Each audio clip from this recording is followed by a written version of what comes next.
Welcome to the deep dive. We take your sources and we really dig in to pull out the key insights for you. Today, we're embarking on quite a fascinating exploration of Japan.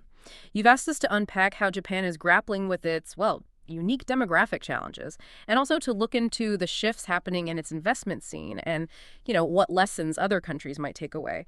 For years, maybe decades, the story around Japan often centered on economic stagnation, didn't it? It really did. That was the dominant narrative. But this Atlantic Council article, Demography and Geopolitics Put Japan's Strength to the Test, it really paints a different picture. It highlights how Japan kind of defies easy labels. Oh, It's this paradox, right? 3 decades of macroeconomic stagnation, yet its companies are incredibly innovative. The country's prosperous, stable, politically strong democratic roots. Exactly.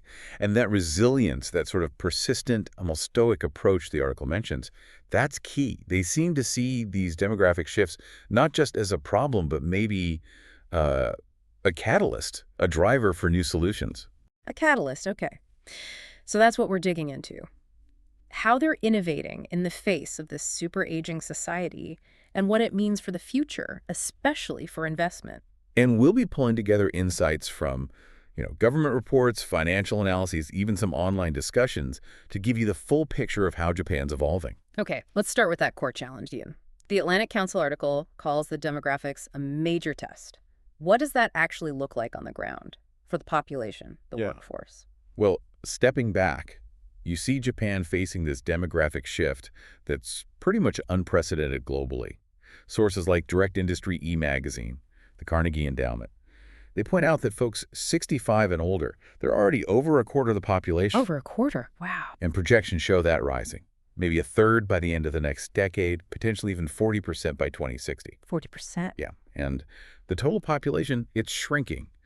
Currently around 126 million, Right? expected to drop below 100 million around 2056, and maybe down to 87 million by 2070. That's a huge drop. It raises a fundamental question, doesn't it? How does a country even sustain itself with that kind of change? That's the core question. And think about the workforce implications. McKinsey, for instance, projects a potential 40% decline in the workforce by 2065. 40%. That's staggering. How are they even beginning to deal with that? They're not just sitting back, they're actively tackling it.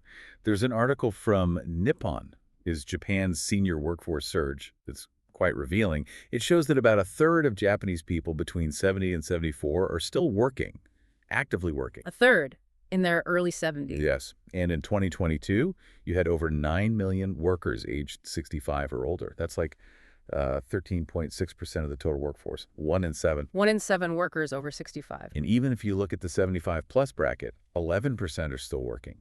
Japan already has the highest effective retirement age in the OECD. So keeping people working longer is a major strategy. It's definitely part of the equation. It helps mitigate that shrinking workforce number for sure.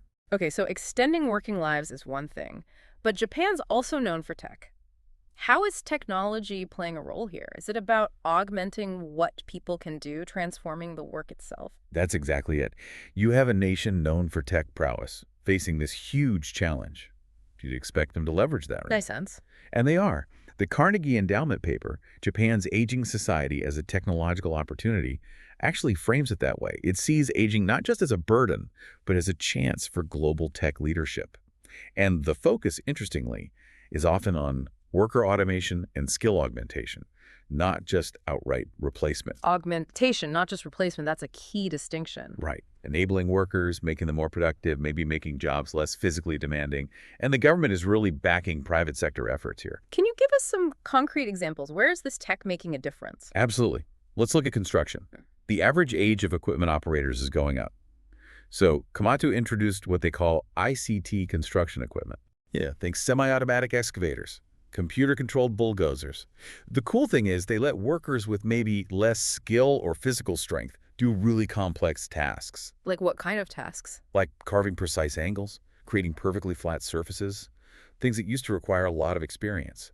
There's also Obayashi, a big construction firm partnering with SRI in Silicon Valley to develop autonomous hauling vehicles for building sites. Autonomous trucks on construction sites. Exactly, directly tackling labor shortages and the risk of worker injuries. It's all part of this government iConstruction initiative, using sensors, IoT, AI, to boost productivity. Okay, construction makes sense. What about something really fundamental like agriculture? Farmers are aging rapidly there too, right? But absolutely. The average age was nearly 69 in 2022, and the number of farmers is shrinking fast. So Komatsu's ICT bulldozers, they're being used in rice farming to Huh. create super flat surfaces. This allows seeds to be planted directly, which cuts out the need for labor-intensive seedling transplanting. Saves about 40% in costs, apparently. That's clever. Adapting construction tech for farming. And it's not just domestic. Kubota, another big ag machinery company, is investing heavily in Silicon Valley agritech, like fruit harvesting robots from advanced farm technologies, or AI for crop monitoring from Bloomfield Well, Robotics. they're actively pulling in global innovation too. Definitely. It's a mix of homegrown solutions and tapping into global tech hubs. Okay, construction, agriculture. What about moving goods and people? Transportation and logistics must be feeling the pinch with aging drivers. Huge concern. So Japan's testing truck platooning convoys, where only the lead truck has a driver. Truck platooning, I've heard about that. They're even planning dedicated self-driving lanes on expressways, about 100 kilometers worth. Wow. And taxis. Autonomous taxi services are being tested too. Nissan and DNA have run field tests with actual consumers on public roads with their Easy Ride service. On public roads already, okay? And here's a really neat regulatory change. Since 2017, buses can now carry cargo. Buses carrying packages. Yeah. Seriously. Yes. It led to partnerships between bus companies and delivery services like Yamato Transport. Makes better use of limited drivers and vehicles, reduces empty trips. It's quite ingenious. That really shows creative thinking, using existing infrastructure differently. What about healthcare and elder care? That seems like an obvious area for tech intervention. It is, though IT adoption was maybe a bit slower there initially. But progress is happening.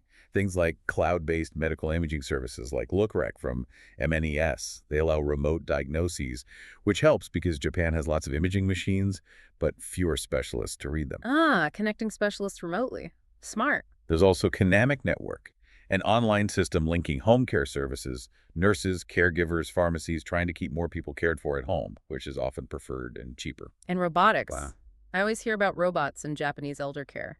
Yes, definitely being explored. Therapeutic robots like PIRO, the Seal Pup, or Sony's Aibo dog are used in nursing homes for interaction, maybe reducing anxiety, helping with rehab. They're even looking at things like powered clothing. It's like an exoskeleton suit from a company called Seismic, spun out of SRI. Powered clothing. Yeah, to enhance strength and endurance, potentially for healthcare workers or even for older people themselves, improving safety and mobility. Fascinating stuff. It's not just one silver bullet. It's tech applied across so many areas, even land ownership. You mentioned that earlier. How does tech help there? Right, it sounds strange, but about 20% of land in Japan has unclear ownership, often because inheritances weren't recorded properly over generations. 20%? That's a lot. It is. So companies like ZI Space Japan are exploring blockchain for registering real estate transactions. And big players like Hitachi, Sekisui, and KDDI are collaborating on using blockchain for secure data sharing related to land. It's trying to bring clarity to a very complex, old problem using new tech. Okay, so this wave of innovation driven by demographics is touching almost everything. What does this mean for the economy overall, and particularly the investment landscape? Is this attracting money, changing where it flows? It absolutely is influencing the investment picture. The government has this program for promotion of foreign direct investment in Japan 2025. And the goals are, frankly, aggressive.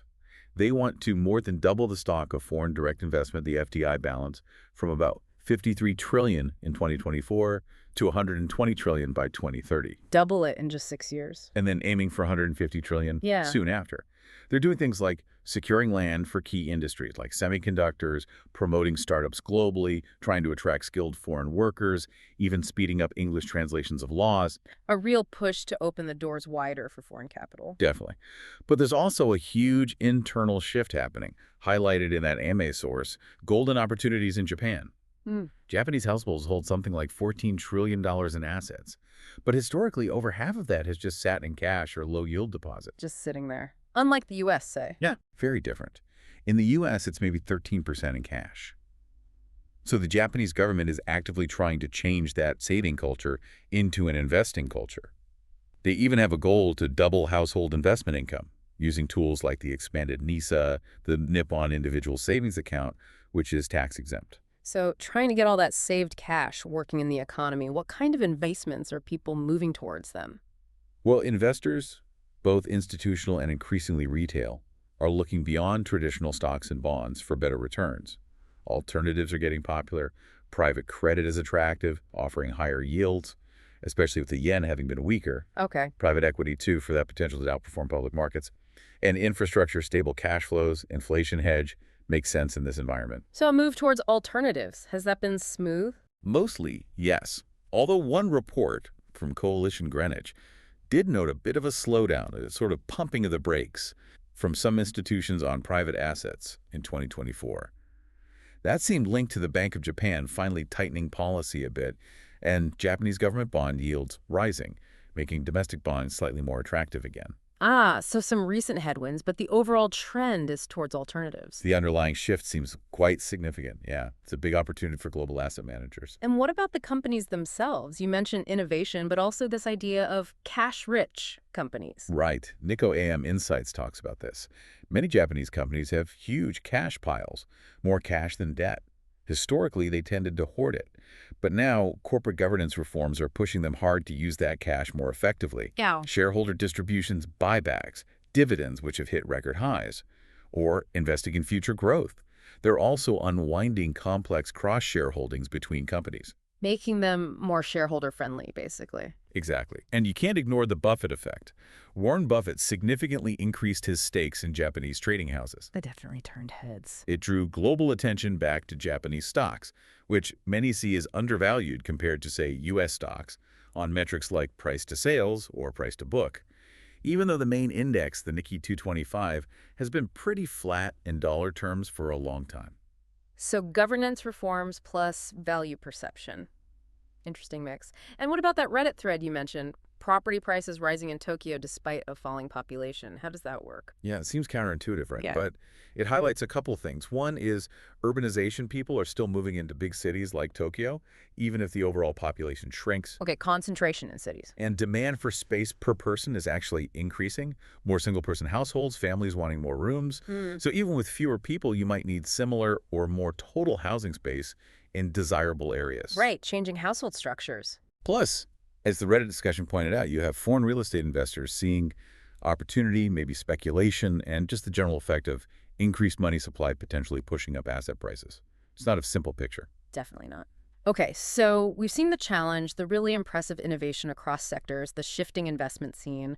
What's the takeaway for other countries, especially those starting down a similar demographic path? Can they learn from Japan, or is Japan's situation just too unique? That's the million-dollar question, isn't it? Can other countries avoid what used to be called Japanification, that idea of stagnation and deflation? There's a Peterson Institute working paper, Managing an Aging Society, that suggests maybe we should rethink that term. Rethink Japanification. How? It argues maybe it should be associated more with capable management of a really difficult structural change. Yeah. Because Japan has implemented significant reforms. They've boosted labor utilization, highest male and female employment rates in the G7. Womenomics policies really did increase female participation. So they have taken action. And net migration into Japan has actually increased since 2012, surprisingly. It's now comparable to U.S. or EU rates, although it's still not enough to offset the natural population decline. Okay, so some successes in managing it, but can others just copy that playbook? Probably not directly. The paper makes a crucial point. Japan had the, let's say, good fortune to age largely alone, earlier than most others. What difference does that make? It happened when global growth was stronger, the world economy was integrating. That made it easier for Japan to attract foreign investment, benefit from trade, and for its own companies to invest overseas and boost productivity that way. And today? Today, many more countries are aging simultaneously. The global economy looks weaker, more uncertain, and you have geopolitical tensions making international cooperation and investment harder to rely on. Right, the global context is very different now. Very different. So if you can't just copy Japan, what's the core lesson? The Peterson paper argues Japan's biggest macroeconomic failure wasn't necessarily job creation, but its failure to restore strong productivity growth. Productivity, even with all that tech and education. Yeah. Total factor productivity, basically. Economic efficiency has been pretty much flat since 1990. Japan ranks lowest in the G7 for output per hour worked. That's surprising. It suggests the key focus for other aging advanced economies needs to be squarely on boosting productivity growth. That and continuing to pursue open trade and investment as much as possible, even in today's trickier world. So focus on efficiency and innovation, not just keeping people employed. That seems to be the crucial takeaway, yeah. Wow. What an incredible journey through Japan's present and future. We started with this image of stagnation, hmm but we've uncovered this dynamic picture of a country acting as a real-world laboratory for dealing with profound demographic shifts. High-tech construction, buses carrying packages, blockchain for land titles, a government actively reshaping investment. It's remarkable resilience and adaptation. It really is. And it shows how digging into the sources, understanding the nuances, can completely change your perspective. Japan's path is complex, for sure, but it holds genuinely valuable insights, for any nation looking at its own aging future. Absolutely. This deep dive has definitely given us, and hopefully you, a much clearer understanding of the challenges and opportunities facing Japan today.